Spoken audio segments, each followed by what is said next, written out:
Naging mitsa ng sunog ang Facebook status ng isang nanay sa Pampanga. Nagalit daw ang padre de pamilya sa FB post ng kanyang kinakasama, kaya nasilaban niya ito, pati na ang kanilang dalawang anak. Ano nga ba ang naging post ng biktima? Alamin sa pag-aksyon ni Jenny Dongon. Halos malapnos ang buong katawan ng mag-iinang ito sa Santa Rita, Pampanga. Kritikal ang lagay ng 20 anyos na nanay na si Jeneline Ramos at 1 taong gulang niyang anak. Ang bunsong anak na 3 buwan pa lang binawian ng buhay dahil sa tindi ng pagkasunog. Ang may gawa nito ang kanilang sariling padre de pamilya na si Ferdinand Igmat. Binuhusan daw sila ng gasolina ng sospek at saka sinilaban.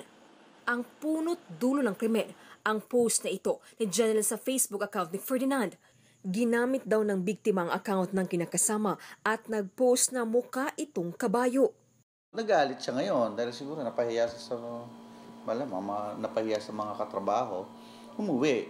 Pag uwi niya dyan, may dala na siyang gasolina actually. So sabi niya, burahin mo yung comment mo. Pag di mo binura yun, susunugin kita. Aminado naman ang suspect sa ginawa, pero gusto lang sana daw niyang takutin ang kinakasama. Pinapabura ko po yan, ma'am. Oo, tapos? Yun po, ma'am. Parang ayaw niyang burahin. Mingat ka. Nagalit po ako, ma'am. Tapos, hindi ko akalain na mangyayaring ganun, na masusunog po. Nagsunog po ako ng konti, ma'am. Binibiro ko lang para burahin niya na po yung ano. Pagpunta ko po sa kanya, sumabad doon sa papag.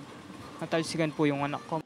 Nang makitang nasusunog na ang bunsong anak, niyakap daw ni Ferdinand ang sanggol, kaya pati ang kanyang kanang braso ay nasunog din. Aksidente po yun. Hindi naman po sinasadya ng pamangkin ko. Hindi niya kasalanan, patayin niya yung anak niya. Mahal na mahal niya yung anak niya. Naharap na sa kasong 2 counts of frustrated murder at homicide ang suspect. Umaaksyon, Jenny Dongon, News 5.